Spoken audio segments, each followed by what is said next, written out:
La prière du Notre Père qu'a institué Jésus, qu'a fait connaître Jésus à ses disciples, est le modèle de toute prière. Il nous faut prier en nous basant sur cette notion essentielle de la prière.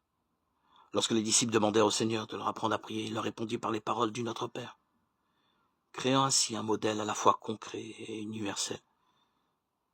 En effet, tout ce que l'on peut et doit dire au Père est dans les 7 demandes que nous connaissons tous par cœur.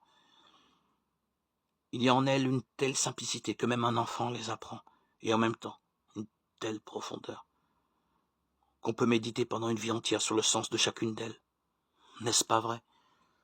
Chacune d'elles, l'une après l'autre, ne nous parle-t-elle pas de ce qui est essentiel pour notre vie, tout entière tournée vers Dieu, vers le Père? Ne nous parle-t-elle pas du pain quotidien, du pardon de nos offenses, comme nous pardonnons aussi à ceux qui nous ont offensés, de la préservation de la tentation, de la libération du mal? Lorsque le Christ, pour répondre à ses disciples qui lui demandaient de leur apprendre à prier, prononce les paroles de sa prière, il ne leur apprend pas seulement des paroles, mais il nous apprend que lorsque nous nous entretenons avec le Père, nous devons être totalement sincères et pleinement ouverts, le cœur disponible à accueillir son amour pour pouvoir le partager, le communiquer à ceux qui en ont autant besoin et qui ne connaissent pas le Seigneur. La prière a un pouvoir supérieur à tous les exercices spirituels. Comme disait un chassid Breslev, le rabbi Nachman de Breslev. Je me souviens, il y a plus maintenant de 40 ans que j'étais à l'Yeshiva au centre de Jérusalem, étudier l'Ancien Testament, la Torah. Et ce rabbi de Nachman de Breslev disait la prière est plus haute et plus élevée que tous les autres niveaux au monde spirituel. Il a été aussi critiqué de nombreuses fois,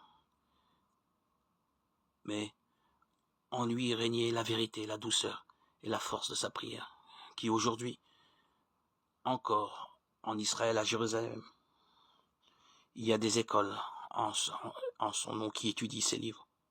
Un de mes fils d'ailleurs a été appelé comme ça, Nachman. Ce nom m'a beaucoup inspiré. Ses livres m'ont beaucoup inspiré.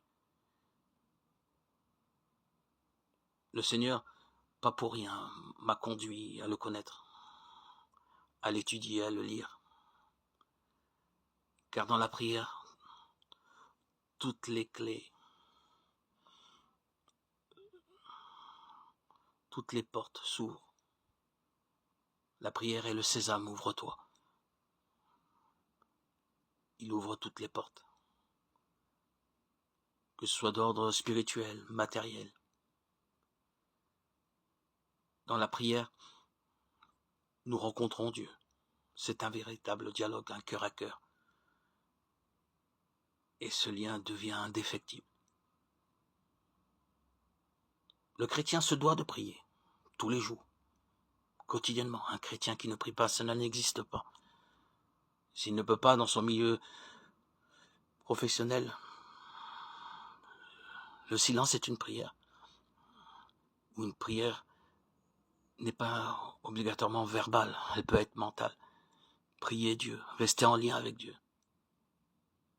C'est le moyen le plus efficace, le plus sublime, le plus élevé pour rester en union avec notre Seigneur.